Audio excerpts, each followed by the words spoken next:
한정훈 장관이 거기에 없었다라는 그 방법을 부재 증명을 어떻게 했는지 한번 비교를 한번 해보십시오. 네. 저 경찰 조사 결과. 그렇죠. 경찰이 수사 결과 저렇게 적은 거예요. 경찰이 저렇게 적은 거죠.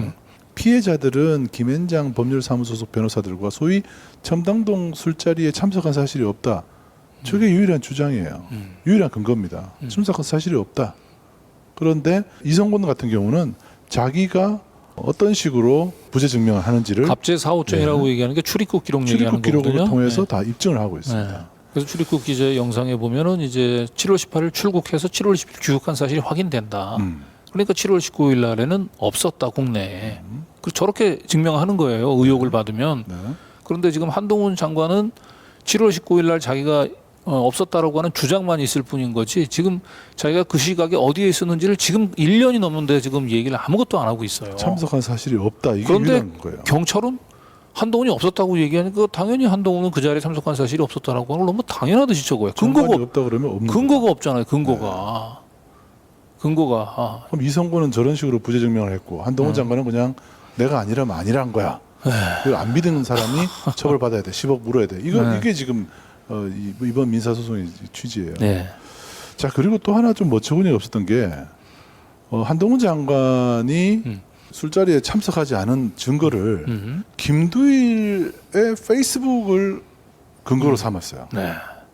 한동훈 장관이 청담동 술자리에 참석하지 않은 증거를 김두일이 어떻게 알죠? 그것도 11월 21일 날. 저 참 엽기적이었어요. 네, 좀 깜짝 놀랐습니다. 10억짜리 손해배상 청구 소송에서 김두일이 무슨 국가기관도 아니고 공적인 감정인도 아니고 말이죠. 김두일이 페이스북에 아니라고 얘기하면 아닌 겁니까? 이거? 여기 보시면 더 탐사에서 작가로 활동하였던 이렇게 돼 있어요.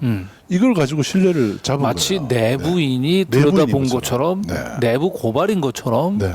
그렇게 이제 모양새를 취하는데 김두일 씨는 이 청담동 술자리 취재할 당시에 이미 외부인이었어요. 없었어요. 제가 이제 시간대를 한번 보여드리겠습니다. 네. 김두일 씨가 더 탐사 사무실에서 짐을 빼고 나간 날이 있습니다. 네. 이 날이 바로 9월 24일이에요. 네. 9월 24일입니다. 이게 어떻게 증명이 되냐면 김두일 씨가 직접 글을 남겼어요. 단톡방에. 제 짐은 오늘 뺐으니 그냥 누가 쓰면 됩니다. 네. 9월 24일 10시 50분 밤 10시 50분에 쓴 글이네요. 네. 10시 50분 발로 이제 짐 뺐어요. 짐 뺐습니다. 그날 낮에. 짐을 다 뺐어요. 그런데 우리가 첼리스트의 녹취 파일을 받은 날이 그로부터 보름 뒤입니다. 10월 10일이에요. 네. 그리고 청담동 술자리 의혹에 대한 본격 취재 시기는 바로 10월 10일부터 10월 24일 사이에 이 보름 기간입니다. 네. 방송이 24일이었고요. 그러면 9월 24일 날 나간 김두일 씨가 어떻게 10월 10일 이후의 상황을 알고 그거는 제대로 취재를 안 한 거야. 이렇게 어떻게 얘기를 할 수 있습니까? 그리고 이제 김두일 씨 이제 페이스북에 결정적인 좀 허점이 또 있어요. 네, 팩트 오류가 있단 말이에요. 네. 그게 이제 그 제보자의 폭력성 관련된 부분입니다. 네. 자, 이게 이제 김두일 씨 이게 보시면 갑제 27호증으로 이게 붙어 있어요, 이게. 네네.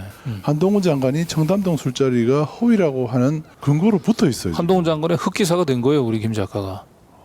네? 너무 놀랐습니다. 네, 네. 참 축하드립니다. 그래도 이 법무부 장관이 자기 증거로 인용할 만큼 엄청나게 급이 네. 올라가셨어요. 네. 네. 그러면서 여기 이제 그런 내용이 나오죠. 폭행했다. 폭력성이 있었다. 이게 이제 김두일 씨가 이제 주장했던 페이스북에 있는 중에 그는 폭력성이 있었다. 폭력성이 있었다. 그래서 이제 그 남자친구를 무서워서 거짓말을 한 것이다. 이제 이런 취지인 거죠. 네. 그래서 저 폭력성이 있었다 그러면서 각주를 단 거예요. 4번 각주. 결국 제보자의 폭력성을 얘기하는 저 각주 뒷받침하는 증거가 뭔지 뭐로 되어 있습니까? 피고 이 남자친구는 소외 박댕 그러니까 첼리스트를 첼리스트를 외조 몇 차례 폭행한 것으로 추정되고 폭행한 것으로 추정되고 되어 있습니다. 그리고 응급실로 호송되기까지 한 것으로 보입니다. 이게 근거예요. 네. 그러니까 이게 이제 김두일 씨가 두진서 방송에서 했었던 그 팩트 왜곡을 그대로 그 한동훈 장관 변호인이 그대로 반복하고 있는 겁니다. 이게 지금 재판 과정에서 다 깨질 건데. 거꾸로 폭행의 피해자는 이 첼리스트가 아니고 제보자. 그렇죠. 전 남자친구예요. 네. 이건 공적인 기록을 통해서 확인이 되는 겁니다. 그렇죠. 이 공적인 기록을 통한 증거를 무시하고 김두일의 페이스북이 마치 공적인 증명인 것처럼 이게 10억짜리 손배소 네.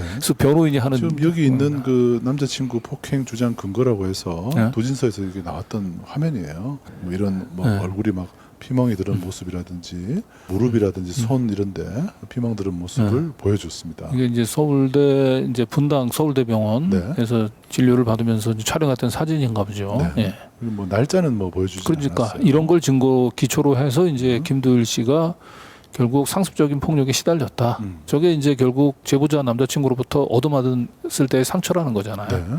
그러니까 저 내용들을 그냥 각주로 그대로 가져온 거예요. 변호인이 인용을 한 겁니다. 네.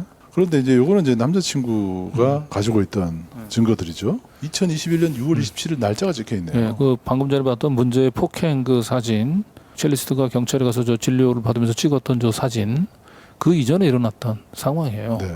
이 상황 보면 상당히 심한 어쨌든 충돌이 있었던 걸로 네. 보이죠. 네. 기기가 파손이 돼 있고. 그렇죠. 예. 자, 그러고 난 뒤에 문자를 이렇게 주고받았죠. 미안해. 폭행 피해자가 이렇게 미안해라고 하지는 네. 않죠. 네. 네. 그래서 기억이 안 나지. 네.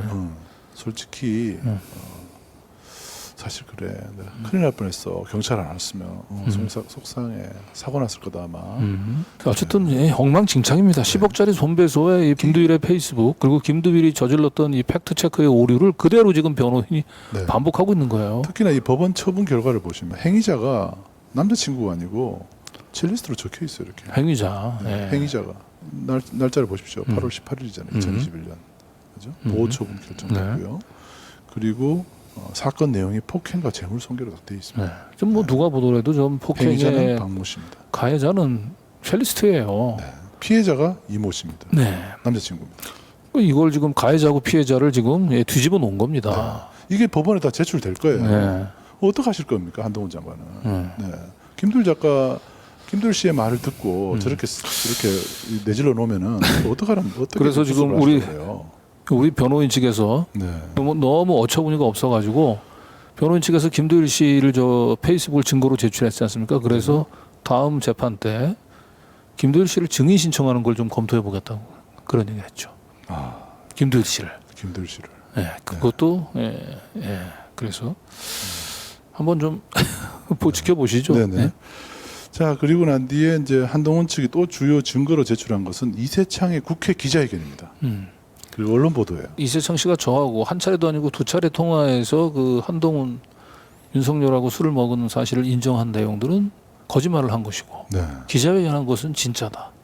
이런 가정이 어떻게 성립한 겁니까? 결과적으로 청담동 술자리 한동훈 장관과 불리한 것은 전부 다 부정확한 얘기, 거짓말인 것이고 결국 청담동 술자리가 존재하지 않고 한동훈에게 유리한 증거들만 다 참인 거예요. 예. 이런 식으로 모든 증거들을 편의적으로 지금 분리하고 있는 겁니다. 네, 오랜만에 그 이세창 국회 기자회견 영상 한번 볼까요? 사랑하고 존경하는 국민 여러분, 전 자유총연맹 종지의 권한 대행을 지낸 이세창입니다. 저는 오늘 윤석열 대통령, 한동훈 법무장관과 제가 몸담고 있는 국민의힘까지 허위사실 등으로 모독한 김의겸 국회의원은 물론 가짜 뉴스를 유포한 유튜버 더 탐사를 규탄하고 응분의 대가를 치르게 하고자 이 자리에 섰습니다. 청담동 대통령, 장관, 대형 로펌, 30명의 변호사, 고급바, 여성 첼리스트 이렇게 들으시면 혹시 최순실 300조와 같이 허무맹랑한 가짜 뉴스가 떠오르지 않으십니까? 술 취한 여성의 술주정에 불과한 넋두리를 사실인양 퍼뜨린 것입니다. 이들은 제 명예를 실추시켰을 뿐만 아니라 무엇보다 국정운영에 여념이 없는 일국의 대통령과 법무부 장관까지 끌어들이는 무차별적인 만행을 저질렀습니다. 이 기자회견에서 이제 했던 얘기, 한 여성의 그 술 취한 여성의 술주정 같은 얘기를 받아 적었다. 이 술 취한 여성과 이세창 씨는 7월 19일 자정경부터 같이 있었죠. 네, 밤에 네. 밤을 같이 보냈습니다. 네. 그런데 이세창 씨는 이 당시에 첼리스트가 술이 취해 있었는지 안 취해 있었는지를 너무나 잘 알고 있는 사람이에요. 그렇죠. 예. 근데 본인이 굉장히 술에 취해가지고 술주정 비슷하게 했는데 이 여성이 글쎄요 그렇게 그 술 때문에 그 술에 취해서 인사불성이 돼서 얘기 못할 정도 그랬을까요? 네, 그래서 11시 10분부터 네, 같이 있었잖아요. 네. 그래서 네. 근데 남자친구를 속이기 위해서 거짓말을 해야 되겠다는 정신을 가지고 있을 정도면 상당히 그 뚜렷한 정신 상태였던 거 아닐까요? 그리고 직접 자기가 차를 몰고 그건 1시간 가까이 떨어져 있는 그 집으로 돌아갔단 말이에요. 그러면서 전화 통화를 했던 거예요. 네. 그리고 누구보다도 이세창 씨는 그 당시에 이 첼리스트의 정신 상태가 어땠는지 술 얼마나 먹었는지 너무나 스스로 잘 아는 사람이잖아요. 그리고 마치 지금 이제 경찰에서는 이 이세창 씨의 기자회견이 굉장히 진실한 기자회견인 것처럼 이게 흡사 그 동양대의 최성해 총장을 굉장히 진실한 사람인 것처럼 해가지고 위죄 판결을 내렸던 네. 그걸 연상시키는데 우리가 이 사업가 정시로와 관련해서 인터뷰하면서 중요한 사실들이 굉장히 이세창 씨의 부끄러운 모습이 드러났잖아요. 네. 이세창 씨 뭐라고 그랬어요? 처음에 그 통화 위치기록 가짜 통화 위치기록 제시에다가 결국 그게 뽀록이 났지 않습니까? 네. 그러니까 사업가 정 씨한테 다 떠넘겼죠. 다 떠넘겼어요. 네가 다 떠넘겼죠. 당신이 좀 나는 아무것도 모르니까 그냥 당신이 데려온 사람이랑 술 먹었다고 난 얘기했으니까 당신이 알아서 다 책임져 달라고 그게 또 가능한가요? 우리가 경찰 조사 많이 받아보지만 떠넘기는 게 그게 쉽지 않습니다. 이게. 이런 사람이 했었던 기자회견을 증거랍시고 지금 채택을 해가지고 저희 그 취재진들 이 보도했던 내용들 다 지금 가짜 뉴스라고 지금 낙인을 찍고 있는 겁니다. 얼마나 이게 부끄러운 일입니까 이게? 또 하나 이제 그 증거로 삼은 게 바로 조선일보의 이 보도. 네. 11월 24일. 네. 이거는 사실조회 신청을 통해서 첼리스트의 증언 사실을 어떻게 했는지만 확인되면 바로 조선일보 보도는 깨집니다. 거짓말했다고 진술했다는 거 아니고 거짓말했다는 취지의 진술로 또 이렇게 말을 또 그러면 돌리는 그 정확하게 무슨 취지로 얘기했는지가 나온다면 그 내용이 다 거짓말이었다라고 진술한 것으로 알려졌다라고 피해 나갔지만 이 내용은 조선일보 보도는 명백한 허위 보도로 드러날 가능성이 높습니다. 그러니까 이 도대체 이게 10억짜리 손해배상의 그 김두일 페이스북 증거랍시고 네. 이세창의 기자회견 조선일보 보도. 다 거짓말. 이 조선일보는 바로 앞전에 그 저 이세창 씨의 통화 위치 기록이 마치 사실인 것처럼 대서특필해서 그렇죠. 톤선을 줬던 언론이에요. 망신을 당해놓고도 부끄러워하지 않습니다. 네. 자, 그리고 또 하나는 이게 저는 제일 좀 어처구니가 없었어요. 한동훈 측에서는 첼리스트의 거짓말 이유 근거로 12월 3일과 7일 날 권지현 기자가 만났던 그 내용 있죠. 네. 그거를 근거로 제시하고 있습니다. 그러고 다음 장에 뭐라 했냐면 기억나시잖아요. 12월 3일하고 7일은 첼리스트가 말을 바꾼 거예요. 12월 3일 날 권지현 씨가 이제 만났을 때는 사실상 한동훈 윤석열을 봤다라고 하는 취지로 얘기를 했죠. 했단 말이에요. 근데 7일 날은 한동훈 윤석열 못 봤다. 네. 난 본 적 없다. 그런데 이제 12월 3일 날 한동훈 윤석열을 봤다라고 하는 취지의 인터뷰가 있었던 12월 3일자 인터뷰는 믿지 못하겠다. 이유는 권지현이 작성했기 때문에. 저게 무슨 이유가 됩니까? 권지현 씨가 작성한 녹취록을 믿지 못하겠다는 말은 무슨 얘기입니까 도대체? 그럼 녹취 파일을 저희가 들을 테니까 직접 한번 작성을 해보시든지 그러면. 네. 그러다가 대화 내용 중 일부만을 발췌해서 신빙할 수 있는 자료가 아니다. 너무 군색하잖아요. 예. 그럼 저희가 똑같이 역으로 이세창 씨가 거짓말을 한 적이 있기 때문에 이세창 씨의 진술을 저희가 믿을 수 없다고 그러면 어떻게 하시겠습니까? 그러면 12월 7일 날 첼리스트가 나는 한동훈을 못 봤다라고 하는 저 그 녹취록은 또 어떤 근거에서 저거는 또 저건 또 괜찮다는 거죠. 저건 신빙성이 있다. 저것도 저 녹취록도 저 권지현 기자가 쓴 건데 네. 한동훈 측 변호인은 이 12월 7일 것만 가지고 이제 충남부 술자리는 거짓이다. 이렇게 결론을 내렸습니다. 자, 그러면서 마지막 부분에는 위법성 조각 사유라고 하죠. 명예훼손이 설령이 있다 하더라도 이것이 명예훼손으로 성립되지 않기 위한 조건들이 있습니다. 공익성이라든지 뭐 진실에 대한 상당성, 진실성이라든지 이런 것들을 이제 위법성 조각 사유라고 그러는데 당시 더 탐사 보도에는 전혀 적용할 수가 없다. 왜냐하면 오로지 첫 번째 주장한 게 그렇죠. 우선 공익적인 목적의 보도가 아니고 보복. 원고에 대한 보복 내지 비방할 목적으로.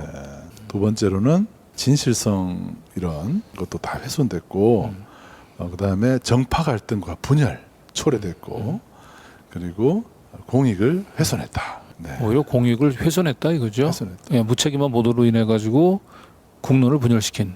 이건 제 영장 범죄 사실에 나와 있는 문구인데요. 예. 누가 이렇게 국론 분열, 정파 갈등과 분열을 10월 24일 날 최초의 국감장에서 질이 나왔을 때 한동훈 장관이 사실이 아니면 그냥 바로 그날 자기가 어디 있었는지 알리바이만 깠으면은 그냥 조용히 해결될 수 있는 문제예요. 10월 24일 당일날 끝났죠. 그걸 1년 내내 그 자기는 그 아무런 그 증거도 제시하지 않으면서 그러면서 이 계속해서 저희가 이 진상을 추적하기 위해서 계속 우리가 의혹을 제기할 수밖에 없었고 마지막으로 악의적이거나 심히 경솔한 공격으로 현저히 상당성을 잃은 경우다. 그러니까 이게 이제 우리가 충분한 이제 그 확인 취재를 하지 않았다라고 얘기하는 거예요. 네. 악의적이다. 악의적이거나 심히 경솔한 공격으로 현저히 상당성을 이룬다. 그리고 마지막에 하나 더 붙습니다. 이렇게 김두일이 아니라 그러더라. 김두일이 사실관계 확인 안 했다 그러더라. 네. 김도일은 내 취재하는 걸 뭘 봤다고. 강진구 어떤 사실관계도 확인하자. 네. 그리고 김도일이 얘기합니까? 저게 증거입니까 저게? 저게 10억짜리 손배에서 나올 법한 저게 논법인지. 다시 보여드립니다만 김두일은 없었습니다. 10월 10일 이후에.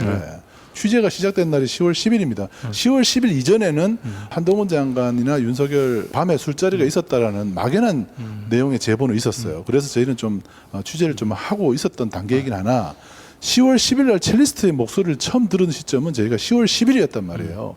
10월 10일 이후에는 김두일은 없었습니다. 근데 어떻게 알고 있습니까, 본인이? 그냥 평범한 제3자예요. 수많은 제3자 중에 한 명이에요. 그냥 김두일 씨는. 9월 24일 나가고 없었어요. 네. 이미 첼리스트가 다 이제 그 다 조율될 만큼 조율이 된 상태에서 그 서정필 그 기자와 함께 이제 인터뷰를 했었던 그 인터뷰 내용도 지금 다 탄핵이 되고 있지 않습니까? 네. 다른 사람하고 말이 다 다른. 모르면서 얘기를 한 사실을 굉장히 중요한 사실인 것처럼 이렇게 저희는 오늘 왜 김두일 씨의 페이스북 글이 한동훈 측 변호인의 준비 서면에 비중 있게 다뤄진지에 대해서 오늘 어느 정도 무슨 그 중요한 사실을 중요한 들었습니다. 사실을 듣긴 했어요. 네, 그건 저희가 좀 더 확인을 해서 김두일 씨가 증인으로 채택될 경우에는 직접 한번 신문을 진행했으면 합니다.